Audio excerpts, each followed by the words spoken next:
Good morning. I'm Dan Fogel. I'm with Wake Forest University. I'm a professor in the business school, and I have a consulting company called SP3, which does consulting in strategy and businesses. We're here to talk about the middle market workshops that occurred at the Chamber and also talk a little bit about specific sessions during those.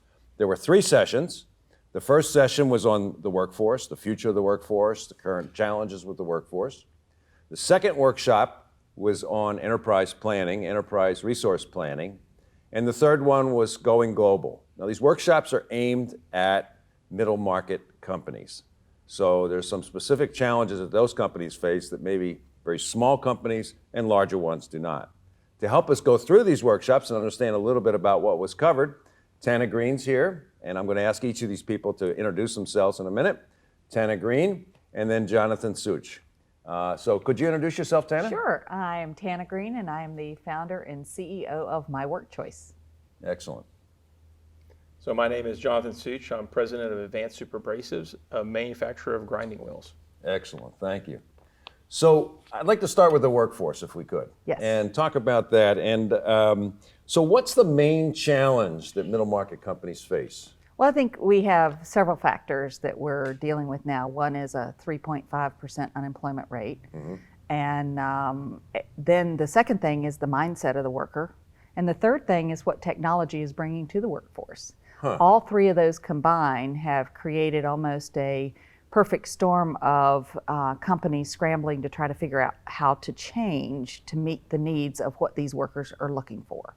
I see. So availability. Yes. Entitlement, maybe? Yes, entitlement. And a little bit of lack of skills in the technology area. Yes, absolutely. So talk a little bit about the mindset. I'm curious. Well, the mindset now is I want to work when I want to work. And a lot of it, people go, well, that's the millennials. But it's not just the millennials, it's the baby boomers too. Mm-hmm. Because you're at a point in life where you're like, life happens. And I can't always be committed to 40, 50 hours a week, especially in my world, it's hourly workers, manufacturing and distribution. So in that world, only the people that can commit, which is amazing to me because go back 100 years and we created this work week. Well, that was when it was only men in the workforce. Yeah. Now we're in a situation where people have families, they might be students, they might be retirees. They still want to work and they still have a lot to give, but they can't commit to that full workforce. So when you look at all these gig companies that have come out, the ride-sharing companies, the delivery companies, they become the number 1 place to work. Why is that? The survey shows 74% of people want flexibility and only 42% get it, mainly white-collar workers. So you look at that and you just look at what's happening in the landscape and you go, well, in order for me to survive in getting workers, I'm going to have to think differently and I'm going to have to figure a way to offer flexibility.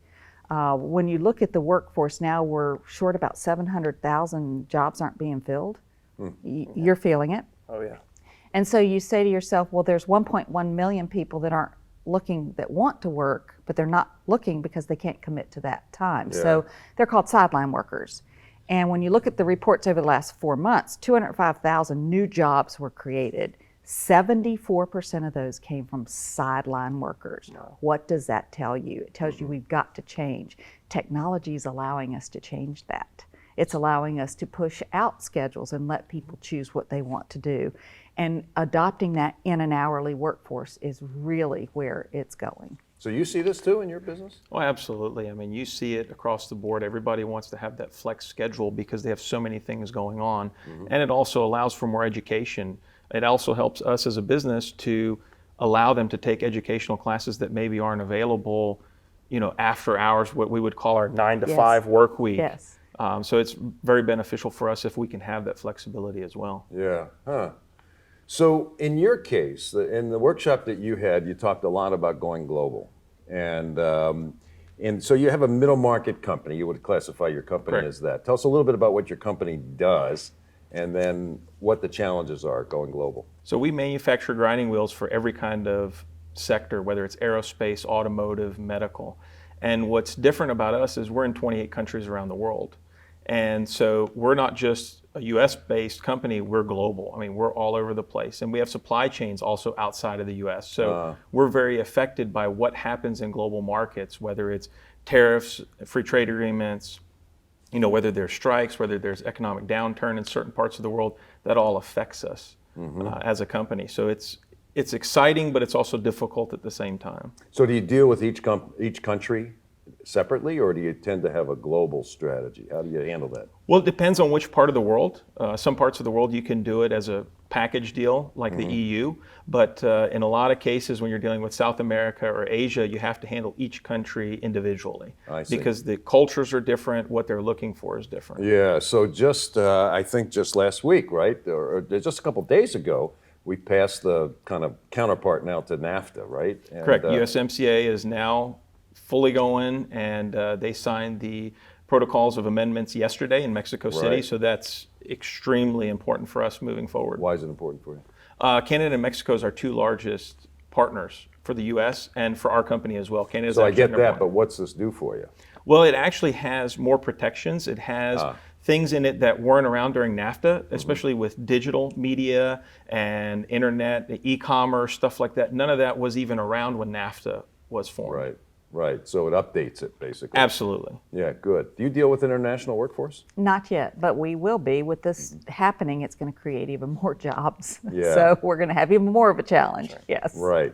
And so I know the U.S. has a ongoing conversation, if you will, about immigration. And how does that impact your business?